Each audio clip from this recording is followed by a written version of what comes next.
Right sir, మాట్లాడదాం. వెంకటరెడ్డి గారు, ఏంటి మొత్తంగా Bharatiya Janata party sketch implement అయినట్టే కనిపిస్తోంది. ఎక్కడా కూడా ఇప్పటి వరకు భారతీయ జనతా పార్టీ నాయకులు పవన్ కళ్యాణ్కి సంబంధించి ఎక్కడా మాట్లాడలేదు. ఈ రోజు అంటే తెలంగాణ ఫార్మేషన్ డే ఈ రోజు ఇక్కడ ఒక ఆంధ్ర పార్టీకి సంబంధించిన వ్యక్తి వచ్చి ఇక్కడ మాట్లాడుతుంటే అన్ని రాజకీయ పార్టీలు స్పందించాయి, కానీ భారతీయ జనతా పార్టీ స్పందించలేదంటే దీని వెనక భారతీయ జనతా పార్టీ వ్యూహమే ఉంది అనేది బహిరంగంగా వినిపిస్తున్న టాక్. ఎలా చూస్తున్నారు ఆ వ్యాఖ్యలు? గంగాపురం వెంకటరెడ్డి గారు. Pawan Kalyan hello hello yeah please continue sir. వస్తుందా? ఇప్పుడు ఇది కొత్త విషయం కాదు మనిషి, చాలా కాలంగా ఇది పవన్ కళ్యాణ్ అతని అంటే ఏది కొత్త విషయం కాదు, భారతీయ జనతా పార్టీ వ్యూహమా లేదంటే ఈ రోజు ఇక్కడ వచ్చి పవన్ కళ్యాణ్ మాట్లాడటమా?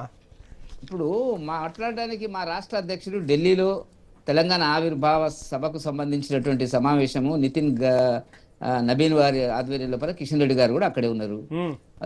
కాబట్టి ఇమ్మీడియట్ గా ఎంబడే మాట్లాడాల్సినంత అవసరం ఏమి లేదు. ఇప్పుడు వాళ్ళేదో మాట్లాడినరు, వాళ్ళ స్వార్థం కోసం, రాజకీయ అస్తిత్వం కోసం. ఇయ్యాల 9.5 సంవత్సరాల తర్వాత టీఆర్ఎస్ పార్టీ పాలించిన తర్వాత అనేక సందర్భాల లోపల పవన్ కళ్యాణ్ కు ఇదే కేసీఆర్ గారు సభలు పెట్టుకోవడానికి అవకాశం ఇచ్చినాడు. అప్పుడు మాట్లాడలే. వాళ్ళకి పదవులు పోయినాయి, కుటుంబం ఇబ్బందుల్లో ఉన్నది. ఇప్పుడు పదవి లేకుండా బతికే పరిస్థితుల్లో కేసీఆర్ కుటుంబం లేదు. కాబట్టి ఒక తెలంగాణ అస్తిత్వం అనేటువంటి ఎవరు నమ్ముతాడు అస్తిత్వం? ఏ ఉద్యమకారుల్ని వాళ్ళు గౌరవించిండ్రు చెప్పండి. ఇప్పుడు మేమంతా ఉద్యమంలో ఉన్నాం కదా, 69 నుంచి ఉద్యమంలో ఉన్నాం కదా, ఎక్కడ గౌరవించిండ్రు? కోదండరామ్ గారిని బండి కింద కుక్క అన్నారు. అంత పెద్ద ఉద్యమం నడిపినటువంటి వ్యక్తిని బండి కింద కుక్క అనుకుంటాడు కోదండరామ్ గారని స్వయంగా గంట మీటింగ్ పెట్టి కేసీఆర్ మాట్లాడారు. వీళ్ళు తెలంగాణ అస్తిత్వం పక్క పెట్టండి, ఆంధ్ర అస్తిత్వం, ఆంధ్ర యొక్క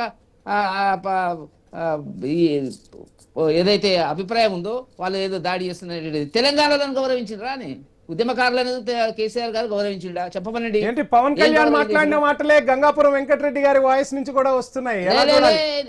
నేను అంటున్నాండి, తెలంగాణ అస్తిత్వం అనేటువంటి మాట్లాడే ముందు తెలంగాణలో ఉన్నటువంటి వీరోచిత పోరాటం చేసినటువంటి ఉద్యమకారులను ఏ రకంగా అవమానం చేసిండు 9.5 సంవత్సరాలుగా అనేది చర్చ పెట్టాలి మొదలు. మరి ఎందుకు తెలంగాణ భారతీయ జనతా పార్టీ మీ వాయిస్ వినిపించలేకపోయింది? పవన్ కళ్యాణ్ వచ్చి వాయిస్ వినిపించే వరకు ఇప్పుడు ఈ 12 ఏళ్లలో మీకు ప్రజలు పట్టం కట్టారు, మీకు కొన్ని సీట్లు ఇచ్చారు. ఇప్పుడు కొండగట్టి అంజనాకి 50 కోట్లు ఇచ్చినప్పుడు మాట్లాడలేదు. మీ డబ్బు అవసరం లేదు, ఆంధ్రలో డబ్బు అని లేదు.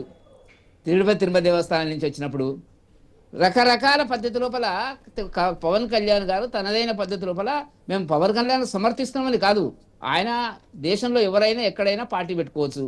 ఇలా పరిస్థితి ఏముందంటే పవన్ కళ్యాణ్ ఒకవేళ ఏమైనా పాత్ర ఇక్కడ తెలంగాణలో ఉంటే హైదరాబాద్ లో ఉండేటువంటి సీమాంధ్ర ప్రాంతానికి చెందినటువంటి ఓట్లన్నీ కూడా భారతీయ జనతా పార్టీకి ఎక్కడ పడిపోతాయో అని వీళ్ళకి భయం పట్టుకున్నది. అందుకని ఇప్పుడు దాన్ని మొదలు పెట్టినారు. వెంకటరెడ్డి గారు పాయింట్ వచ్చింది.